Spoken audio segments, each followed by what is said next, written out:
Today we will start our next topic, that is preparation of alkyl halides. ये जो topic हम अभी alkyl halides पढ़ रहे हैं, इन अल्काइल हैलाइड्स की हम प्रिपरेशन कैसे करते हैं।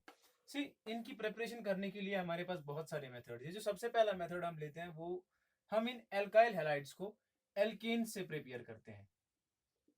एल्केन्स एल्केन्स क्या होते हैं हमारे पास, आई होप यू नो। सबसे सिंपल वाला एल्केन हम लेते हैं methane. Ane stands for single bond, that means carbon का हर किसी एटम के साथ सिंगल बॉन्ड होगा। इस एल्केन से हम अगर किसी हाइड्रोजन को रिप्लेस करके हेलोजन अटैच कर दे, ये कंपाउंड जो हमारे पास बनेगा ये क्या होगा, this is our alkyl halide. तो हम सबसे पहली प्रोसेस जो देखेंगे अल्काइल हैलाइड्स को प्रिपेयर करने के लिए, वो हम इनको इन्हीं एल्केन से प्रिपेयर करेंगे। अब हम देखते हैं उनको कैसे प्रिपेयर करेंगे। सी we prepare alkyl halides from these alkenes by the process known as halogenation। हम इन alkenes की halogenation करते हैं, उनकी प्रोसेस से हमें अल्काइल हैलाइड्स फॉर्म होते हैं। सी हम करते क्या है, सिंपल सा एल्केन लिया, फॉर एग्जांपल मीथेन। इसकी रिएक्शन किसी भी हेलोजन से करवाई, this X2 stands for fluorine भी हो सकता है, क्लोरीन, ब्रोमीन, आयोडीन, एनीथिंग, इन चारों में से इनकी रिएक्शन करवाई in presence of sunlight, this H new stands for sunlight. इससे होता क्या है, ये हेलोजन यहां से हाइड्रोजन को रिप्लेस करके हमारा एल्काइल हैलाइड बनेगा, और यहां से एक H और यहां से एक X, HX बाहर आएगा। फॉर एग्जांपल अगर यहाँ पे क्लोरीन होता तो HCl बाहर आके हमारा क्लोरोमीथेन बन जाता। बट ये रिएक्शन यहाँ पे स्टॉप नहीं होती है। इसके बाद यहाँ पे 3 हाइड्रोजन है, दूसरी बार में जब हम फ्री रेडिकल मैकेनिज्म में पढ़ेंगे तो दूसरा हाइड्रोजन रिमूव हो जाएगा, CH2X2, एक और हेलोजन दूसरे हाइड्रोजन को रिप्लेस करेगा। फिर भी ये रिएक्शन यहां नहीं रुकेगी, फिर दूसरा हेलोजन तीसरा हाइड्रोजन को, इसके तीसरा हाइड्रोजन को रिप्लेस कर देगा। हमारा कंपाउंड क्या बनेगा, CHX3।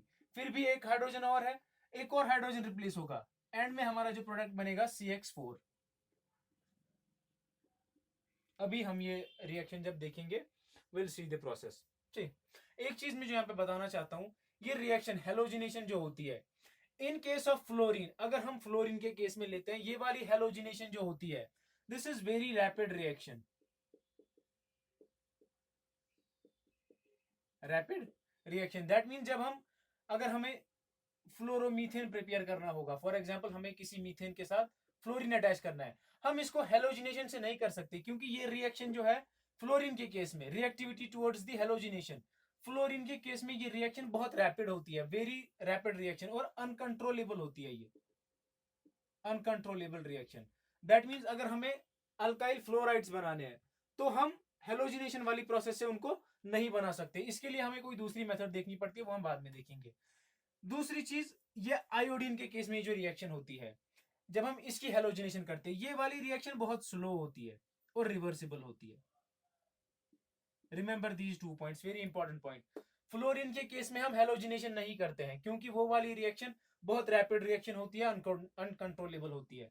क्लोरीन और ब्रोमीन के केस में हम इजीली हेलोजिनेशन कर सकते हैं, आयोडीन के केस में भी हेलोजिनेशन करते हैं, बट ये रिएक्शन जो होती है इसकी में थोड़ा सा डिफरेंट मैकेनिज्म होता है, क्योंकि ये स्लो रिएक्शन होती है और इसकी रिएक्शन जो होती है वो रिवर्सिबल होती है। इधर ही हमने एक पॉइंट देखा कि रिएक्टिविटी किनकी, हेलोजेंस की टुवर्ड्स हेलोजिनेशन, सबसे ज्यादा रिएक्टिविटी किसकी होती है, फ्लोरीन की, उसके बाद क्लोरीन की, उसके बाद ब्रोमीन की, उसके बाद आयोडीन की। Remember this is the sequence for reactivity, halogens की रिएक्टिविटी टुवर्ड्स द हेलोजिनेशन। हमने क्या देखा, फ्लोरीन की रिएक्शन जो होती है वो बहुत रैपिड रिएक्शन होती है, इसीलिए हमें कोई डिफरेंट मेथड देखना पड़ता है अल्काइल फ्लोराइड्स बनाने के लिए। हम alkyl chlorides, alkyl bromides easily बना सकते हैं, आयोडाइड्स भी इजीली बना सकते हैं, बट ये फ्लोराइड्स जो है इनके लिए हमें थोड़ा डिफरेंट प्रोसेस देखना पड़ता है, वो हम बाद में देखेंगे। नाउ ये जो हमारी हेलोजिनेशन प्रोसेस होती है, ये क्या करती है, एल्केन्स को एल्काइल हैलाइड्स में कन्वर्ट करती है। नाउ ये रिएक्शन जो होती है, see this is in presence of sunlight. Remember जो भी reaction in presence of sunlight होती है, मोस्ट ऑफ द रिएक्शन उनका मैकेनिज्म क्या होता है, free radical mechanism, free radical mechanism. Now ये फ्री रेडिकल मैकेनिज्म क्या होता है, अभी हम समझेंगे कि फ्री रेडिकल मैकेनिज्म होता क्या है। सी, फ्री रेडिकल समझने से मैकेनिज्म समझने से पहले हम समझते हैं कि फ्री रेडिकल क्या होता है। सी, अगर हमारे पास एक सिंपल सा ये हेलोजन लेते हैं, फॉर एग्जांपल क्लोरीन मॉलिक्यूल लिया हमने, Cl2 होता है, Cl2 ऐसा बॉन्ड होगा उनके बीच में। सी, जब इस बॉन्ड का होमोलिटिक क्लीवेज होता है, क्या होमोलिटिक क्लीवेज, होमोलिटिक क्लीवेज होने का मतलब क्या है, इस बॉन्ड पे जब हम sunlight is a form of energy, वो एनर्जी इस बॉन्ड को ब्रेक करने में यूज होती है। इस बॉन्ड में 2 इलेक्ट्रॉन होंगे, क्योंकि एक क्लोरीन ने अपना इलेक्ट्रॉन दिया होगा, इसने अपना इलेक्ट्रॉन दिया होगा, वो म्यूचुअली शेयर हो रहा है, तो इनके बीच में एक बॉन्ड बना है। नाउ जब इसका बॉन्ड ब्रेक होगा, होमोलिटिक क्लीवेज होने का मतलब क्या है, ये अपना इलेक्ट्रॉन लेके, ये अपना इलेक्ट्रॉन लेके चले जाएंगे। तो ये वाली स्पीशीज जो बनी होगी क्या, 2 टाइम्स, इधर से भी Cl, इधर से भी Cl, और दोनों के पास एक एक इलेक्ट्रॉन होगा। ये दिस स्पीशीज, ये जो बनी किसकी वजह से, होमोलिटिक क्लीवेज की वजह से, this species is known as free radical. Free radical, ये स्पीशीज जो होती है, इस फॉर्म ऑफ इंटरमीडिएट, ये कोई कंपाउंड नहीं होता है, ये रिएक्शन के बीच में इंटरमीडिएट बनता है, और ये बहुत ही अनस्टेबल होता है। Remember these things. Free radical कैसे बनता है, होमोलिटिक क्लीवेज से बनता है, इंटरमीडिएट होता है, वेरी अनस्टेबल होता है ये। नाउ अब हम मैकेनिज्म देखते हैं कि ये हेलोजिनेशन प्रोसेस जो होती है, ये वाला कंपाउंड बनता है, ये वाला बनता है, ये वाला बनता है, ये वाला बनता है। अब हम स्टेप वाइज देखेंगे कि फ्री रेडिकल मैकेनिज्म की वजह से ये सारे कंपाउंड्स कैसे बनते हैं। सी,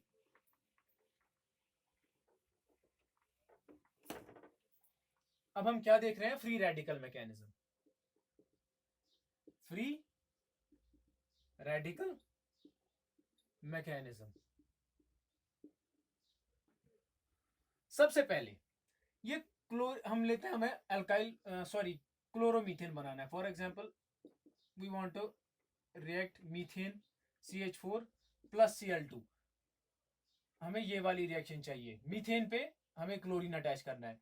तो प्रोडक्ट्स क्या क्या बनेंगे, सबसे पहले बनेगा CH3Cl, फिर रिएक्शन यहां नहीं रुकेगी, क्या बनेगा CH2Cl2, फिर रिएक्शन यहां पे भी नहीं रुकेगी, क्या बनेगा CHCl3, यहां पे भी रिएक्शन नहीं रुकेगी, क्या बनेगा एंड में कार्बन टेट्राक्लोराइड CCl4। नाउ ये सारे प्रोडक्ट्स कैसे बनेंगे, now we will see step by step. सबसे पहले जो इस फ्री रेडिकल मैकेनिज्म में होता है, that is initiation, reaction initiate कैसे होती है। सी, हमारे पास ये जो क्लोरीन का मॉलिक्यूल होता है Cl2, इसका होमोलिटिक क्लीवेज हुआ ड्यू टू सनलाइट, तो स्पीशीज क्या बनेगी, क्लोरीन का फ्री रेडिकल, ये इनिशिएशन हुई।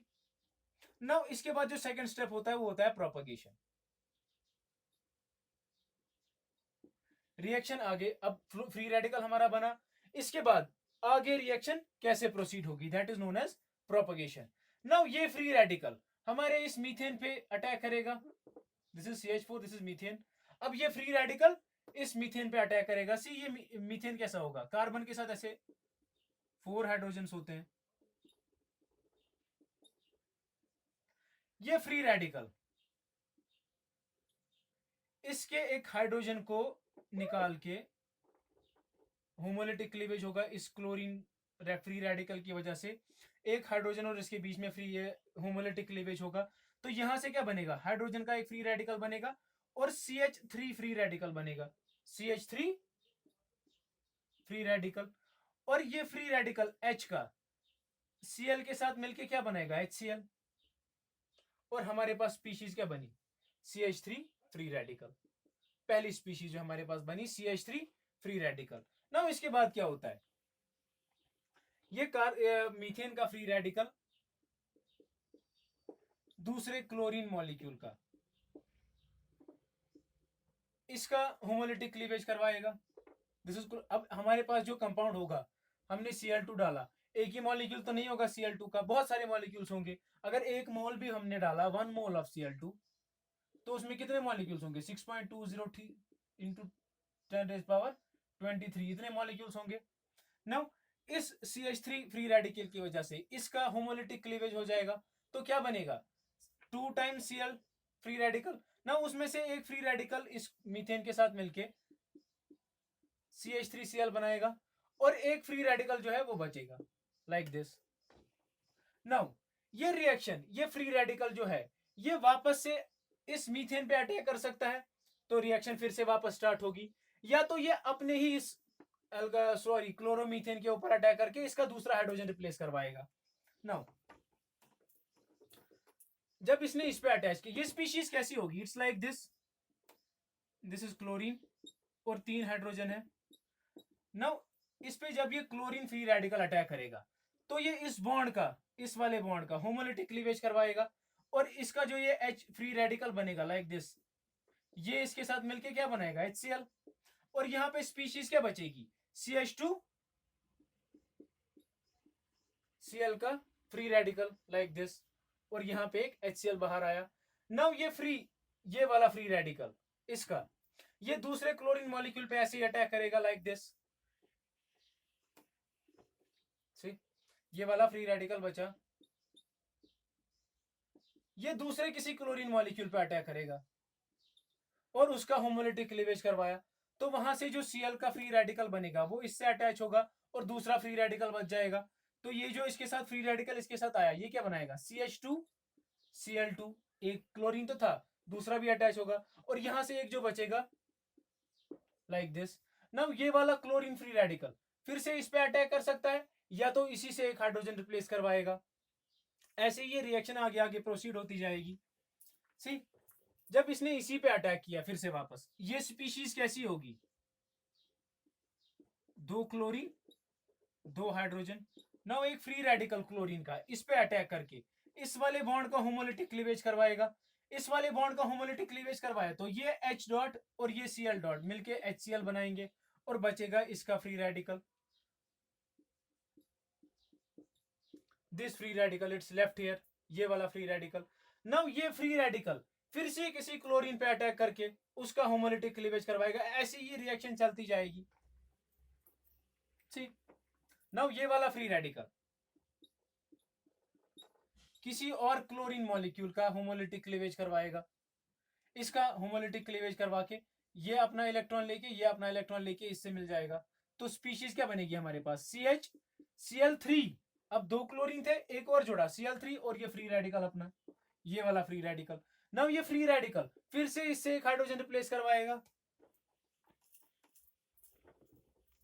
जब इससे एक हाइड्रोजन रिप्लेस करवाया अब ये स्पीशीज कैसी होगी, 3 क्लोरीन तो है इसके साथ, एक ही हाइड्रोजन बचा है, ये वाला क्लोरीन का फ्री रेडिकल इससे इस हाइड्रोजन को निकाल के ये वाला फ्री रेडिकल क्रिएट कर देगा। कौन सा फ्री रेडिकल क्रिएट हुआ हमारे पास CCl3 free radical like this, और ये यहां से एक HCl बाहर आएगा, यहां से ये फ्री रेडिकल बनेगा वो इस Cl के साथ मिलके ये वाला फ्री रेडिकल हमारे पास मिल जाएगा। नाउ ये वाला फ्री रेडिकल फिर से किसी क्लोरीन का होमोलिटिक क्लीवेज करवाएगा। Note down this point, these are important points. ये वाला फ्री रेडिकल किसी और क्लोरीन मॉलिक्यूल का होमोलिटिक क्लीवेज करवा के एक क्लोरीन इसके साथ आएगा तो क्या बनेगा हमारा CCl4 plus this Cl dot. Now हमारे पास चारों कंपाउंड्स बने, CH3Cl भी बना, CH2Cl2 भी बना, CHCl3 भी बना, CCl4 भी बना, ये सारे कंपाउंड्स हमारे पास बने ना। इसके बाद रिएक्शन का होगा क्या, ये फ्री रेडिकल्स जो हैं अब ये आपस में ही मिलने लगेंगे, तो रिएक्शन का होगा क्या, रिएक्शन आगे टर्मिनेट होगी। तो तीसरा स्टेप जो होता है इसका रिएक्शन का वो क्या होगा, टर्मिनेशन। टर्मिनेशन में क्या होगा, ये वाला क्लोरीन फ्री रेडिकल अपनी जैसे दूसरे क्लोरीन फ्री रेडिकल के साथ मिलके Cl2 बना लेगा,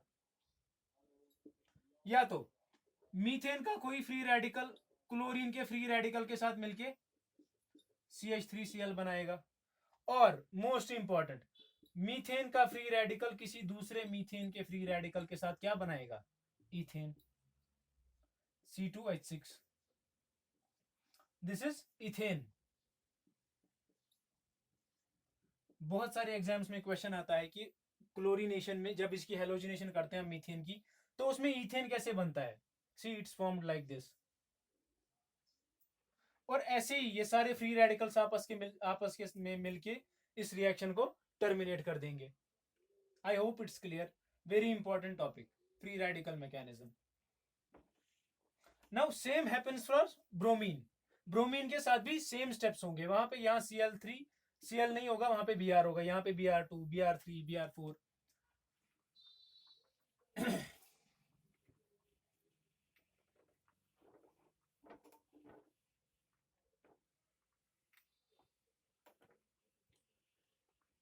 नाउ हमने अभी बताया कि ये फ्लोरीन के केस में जो होता है, ये हेलोजिनेशन की रिएक्शन जो होती है, ये बहुत ही रैपिड रिएक्शन होती है. रैपिड रिएक्शन, अनकंट्रोलेबल रिएक्शन होती है by the way, uncontrollable reaction. तो अगर हमें CH3F CH2F2 ये वाले प्रोडक्ट्स बनाने हैं, तो इसके लिए हम हेलोजिनेशन का यूज नहीं करेंगे. इसके लिए एक दूसरी रिएक्शन, दिस नेमिंग रिएक्शन, उसको स्वर्ट्स रिएक्शन बोलते हैं. Sorry,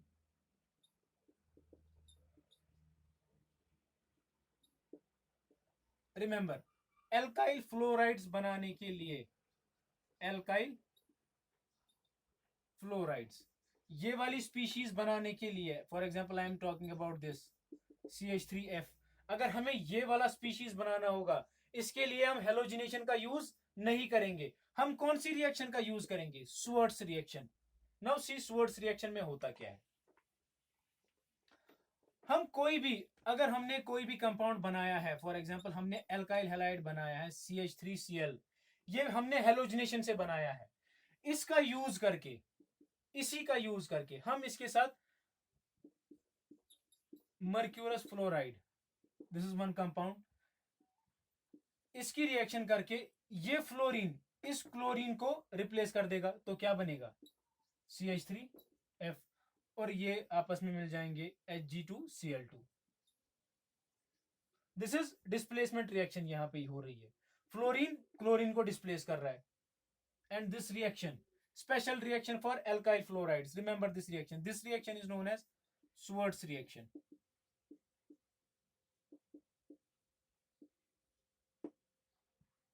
I hope it's clear.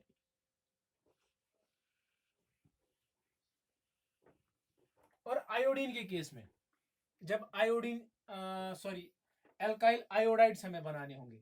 Now in case of iodine, हमने क्या बोला, ये रिएक्शन जो होती है ये बहुत ही स्लो होती है, और सेकंड मोस्ट इंपॉर्टेंट, ये रिवर्सिबल होती है. रिवर्सिबल रिएक्शन होती है ये. सी, अगर हमने मीथेन की आयोडीनेशन करनी है, तो कंपाउंड क्या बनेगा?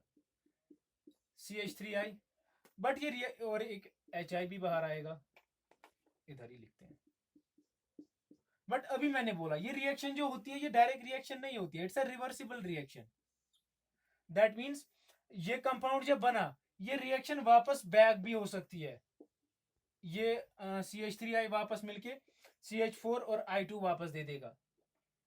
नाउ इस रिएक्शन को रिवर्स डायरेक्शन में रोकने के लिए हम करते क्या है, हम इस HI, आपने ली चार्ट लेयर प्रिंसिपल पढ़ा होगा शायद 11th में, ली चार्ट लेयर्स प्रिंसिपल, वो क्या बताता है कि वो इक्विलिब्रियम जो है वो फॉरवर्ड डायरेक्शन में कब प्रोसीड होगा. अगर हमने ये वाली स्पीशीज रिप्लेस करवा दी, तो रिएक्शन जो होगी वो फॉरवर्ड की तरफ जाएगी. अगर हमने यहां से कोई रिएक्टेंट कंज्यूम करवाया, ये इधर से रिएक्टेंट, तो रिएक्शन जो है वो बैकवर्ड की तरफ प्रोसीड होगी. ना यहाँ पे ये HI जो है, अगर हमने इसी को किसी तरीके से कंज्यूम करवा दिया, तो रिएक्शन जो है वो बैकवर्ड जाएगी नहीं, फॉरवर्ड जाएगी. दैट मीन ज्यादा ज्यादा CH3I बनेगा. नाउ इसको कंज्यूम करने के लिए हम क्या यूज करते हैं, हम इस रिएक्शन में आयोडिक एसिड डालते हैं. This is iodic acid HiO3, और हम नाइट्रिक एसिड भी डाल सकते हैं HNO3. या तो हम इसका यूज करेंगे या तो हम आयोडिक एसिड का यूज करेंगे. इससे होगा क्या, ये HI कंज्यूम होगा, I2 प्लस H2O बन जाएगा. ये HI कंज्यूम हुआ, दैट मीन्स ये रिएक्शन कहां की तरफ फॉरवर्ड होगी, इस तरफ, यानी ज्यादा ज्यादा CH3I बनेगा, और ये रिएक्शन बैकवर्ड प्रोसीड करेगी ही नहीं. Remember this is a very important question. सीधे सीधे क्वेश्चन जेई नीट में आते हैं कि आयोडीनेशन के केस में हम ये यूज क्यों करते हैं. I hope it's clear. Iodic acid और नाइट्रिक एसिड, दो चीजें हम यूज कर सकते हैं. जब हमने यहाँ पे नाइट्रिक एसिड यूज किया, for example HI plus HNO3, जब हम ये वाली रिएक्शन करेंगे तो उस केस में भी प्रोडक्ट सेम बनेंगे, I2 प्लस H2O प्लस एक नाइट्रिक डाइऑक्साइड बनेगा NO2। दोनों केसेस में हम क्या कर रहे हैं, चाहे हम नाइट्रिक एसिड यूज करें या आयोडिक एसिड यूज करें, हम इस HI को कंज्यूम करवाना चाहते हैं। I hope it's clear.